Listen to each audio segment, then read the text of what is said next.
வெண்பால் கொண்ட சிறுதீவுக்கு கால் கொண்டு நடமாடும் நீதான் என் அதிசயம். உலகில் ஏழல்ல அதிசயங்கள் வாய் பேசும் பூவெனி எட்டாவர் அதிசயம்.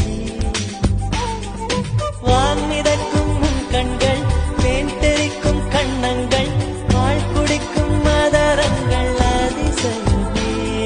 நங்கை கொண்ட வீரல்கள் அதிசயமே. நகம் என்ற கிரீடம் அதிசயமே.